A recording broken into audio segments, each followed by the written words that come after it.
श्री गुरु ग्रंथ साहिब जी। ग्रंथ का अर्थ है सभी ग्रंथों का सार, जिसमें न केवल आध्यात्मिक बल्कि सामाजिक, राजनीतिक, भाषाई और अनेकों ही तरह का ज्ञान है। और गुरु का अर्थ है गुरु, जो हमें अंधेरे से प्रकाश की ओर लेकर जाता है। श्री गुरु ग्रंथ साहिब में बहुत ही कीमती परमात्मा के गुणों का खजाना है। श्री गुरु ग्रंथ साहिब जी के कुल अंक 1430 है।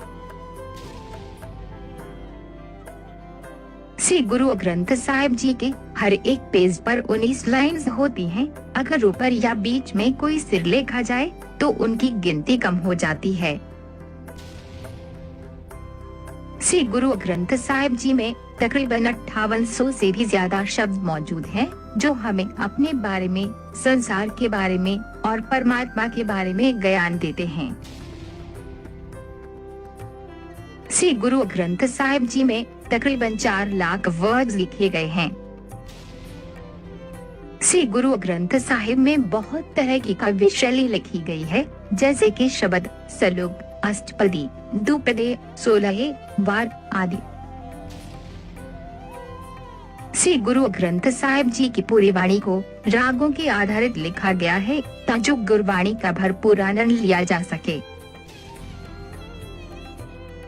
श्री गुरु ग्रंथ साहिब जी में 6 गुरु साहिबान की वाणी दर्ज है और कुछ संतों महापुरुषों की वाणी भी दर्ज है, जिसमें 15 भगत साहिबान हैं, 11 भक्त साहिबान और 3 गुरसिखों की वाणी श्री गुरु ग्रंथ साहिब जी में दर्ज है।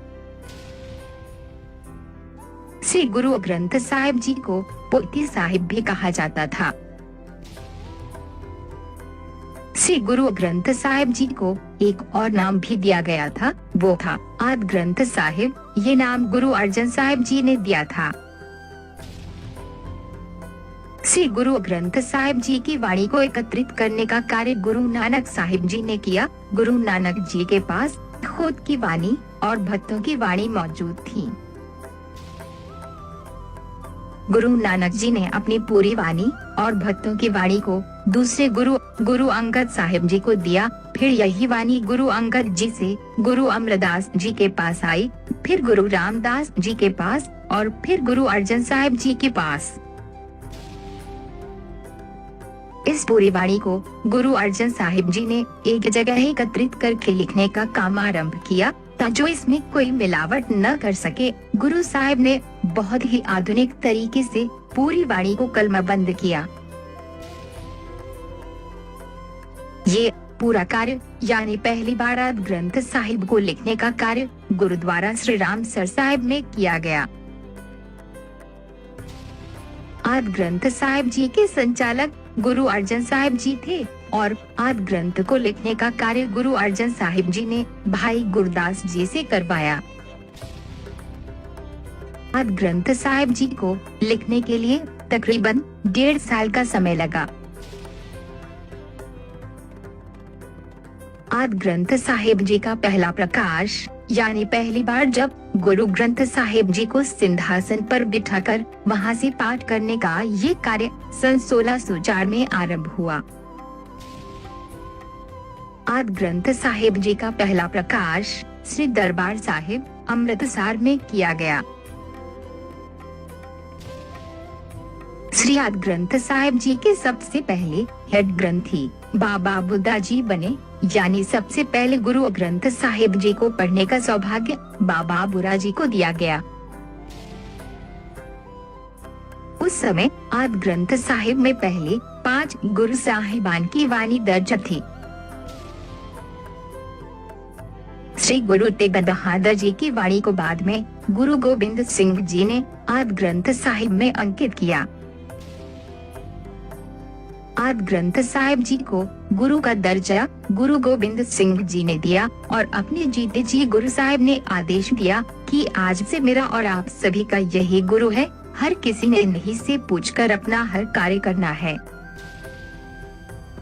गुरु ग्रंथ साहिब में जिन 15 भक्तों की वाणी दर्ज है उनके नाम है भक्त बैनी जी, भक्त भीखन जी, भक्त धन्ना जी, भक्त शेर फरीद जी, भक्त जयदेव जी, भक्त कबीर जी, भक्त नामदेव जी, भक्त परमानंद जी, भक्त पीपा जी, भक्त रामानंद जी, भक्त रविदास जी, भक्त सिद्धरना जी, भक्त सेन जी, भक्त सूरदास जी, भक्त त्रिलोचन जी।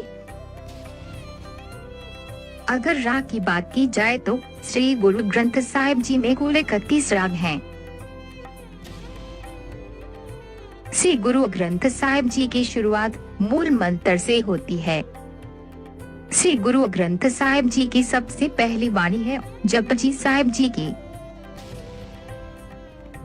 श्री गुरु ग्रंथ साहिब जी में ढेर सारी वाणियां दर्ज है, जिनमें से कुछ के नाम मैं बताती हूँ, जैसे सुंदर, रहेरास, सोहिला, वनजारा, कड़हले, सुखमनी, बिरहड़े, अलाहनिया, कुशजी, सुचजी, गुणवंती, घोड़िया, पहरे, आनंद, ओंकार, सिद्ध गोसठ, अजलिया, मुंदावनी आदि अनेकों ही वाणियां, जिनमें जीवन का पूरा ज्ञान और परमात्मा का पूरा गुणगान बसा है। श्री गुरु ग्रंथ साहिब जी की पूरी वाणी को गुरमुखी लिपि में लिखा गया है। अगर बोलने के हिसाब से देखें तो इसमें हिंदी, संस्कृत, फारसी, उर्दू और संत भाषा के काफी शब्द मिल जाते हैं और कहीं कहीं गुजराती, राजस्थानी, पंजाबी के कई रूप और भी भाषाओं के कुछ शब्द मिलते हैं, लेकिन लिपि यानी स्क्रिप्ट केवल गुरमुखी ही है। श्री गुरु ग्रंथ साहिब जी को गुरमुखी में इसलिए लिखा ताकि इसमें छुपी हुई व्याकरण को समझकर गुरबानी के अर्थ किए जा सके। ये कार्य किसी और भाषा में ही नहीं हो सकता था। श्री गुरु ग्रंथ साहिब जी को हमेशा एक सिंहासन पर रखा जाता है, एक राजा की तरह, और उनके सिर पर चबरड़ झुलाया जाता है। गुरु ग्रंथ साहिब जी के सिंहासन यानी पालकी साहिब के ऊपर चंदुआ सजाया जाता है, जिसे सजाने का अर्थ है कि गुरु साहिब के दरबार में कोई भी आ सकता है। ये सभी का साझा दरबार है। श्री गुरु ग्रंथ साहिब जी के बराबर न कोई गद्दी लगाकर बैठ सकता है और न ही कोई अन्य ग्रंथ की स्थापना की जा सकती है। ये सिख रहित मर्यादा में लिखा गया है। श्री गुरु ग्रंथ साहिब दुनिया के एक ऐसे गुरु हैं जिन्हें भारत की अदालत ने भी जीवित गुरु की उपाधि दी हुई है, और तो